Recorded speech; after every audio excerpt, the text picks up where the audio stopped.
दुर्योधन और 5 सोने के तीर।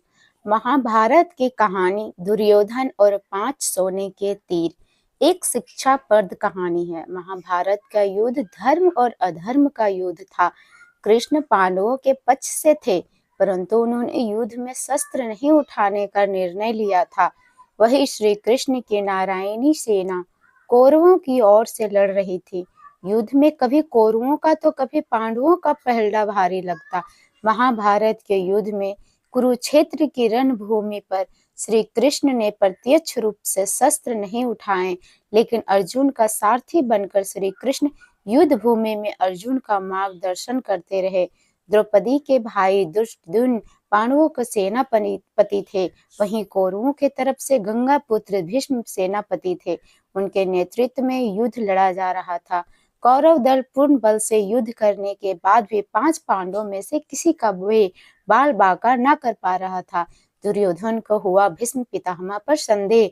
कौरवों के प्रधान सेनापति भीष्म 10 दिनों तक पांडव सेना पर भारी पड़े थे। प्रतिदिन भीष्म हजारों सैनिकों को मार रहे थे, परंतु दुर्योधन भीष्म पितामह पर कहीं न कहीं संदेह कर रहा था।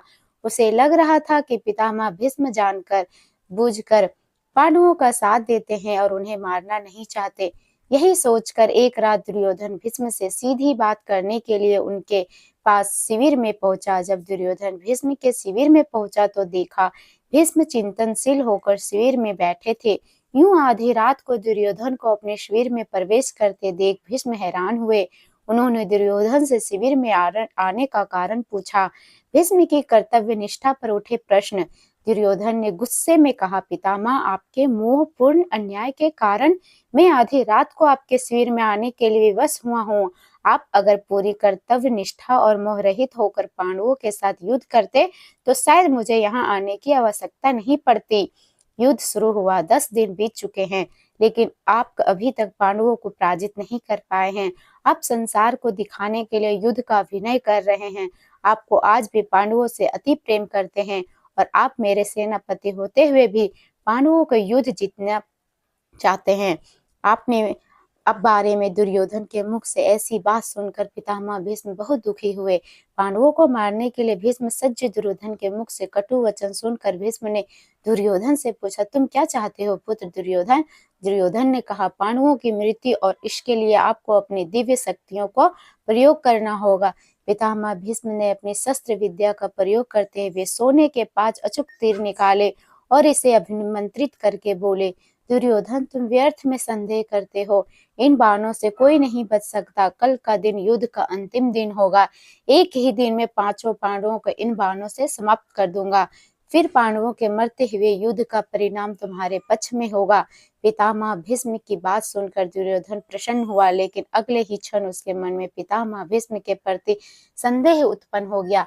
दुर्योधन की चालाकी कपटी दुर्योधन भीष्म की बातों को सुनकर प्रसन्न तो हुआ, परंतु अब दुर्योधन को भीष्म की बातों में छल कपट दिखने लगे।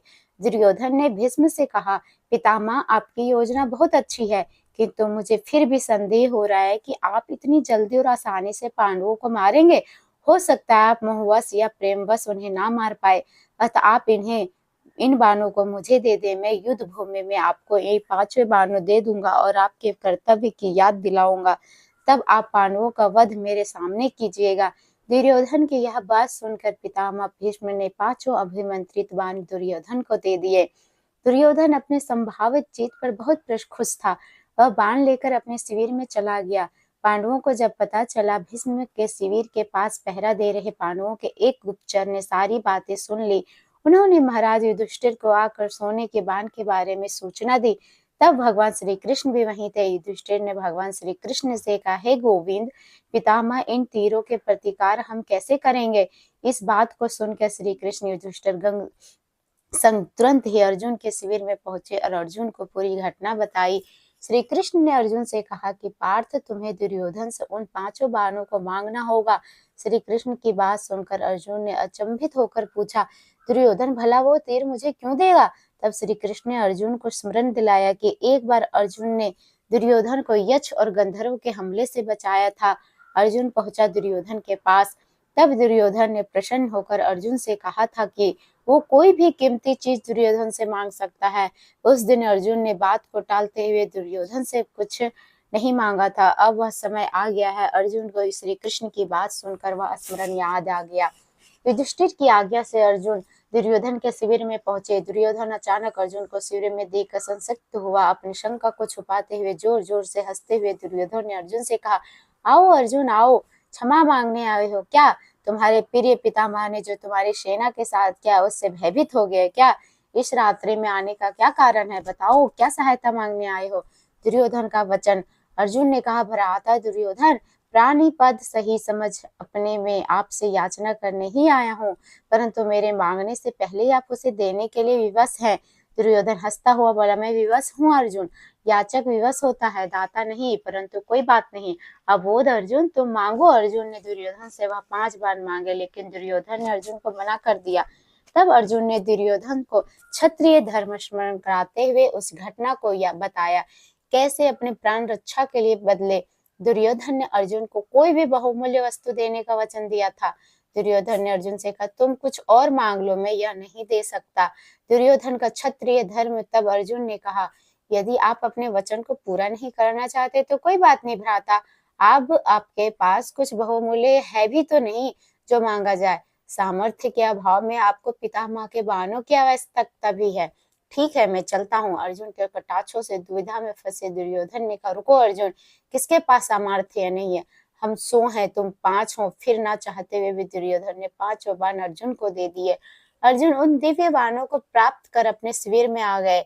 इस तरह भीष्म से बाण लेने की गलती दुर्योधन पर भारी बहुत पड़ी और पांडवों की मौत टल गई। महाभारत के युद्ध के अंत में पांडवों की जीत हुई। हरे कृष्णा।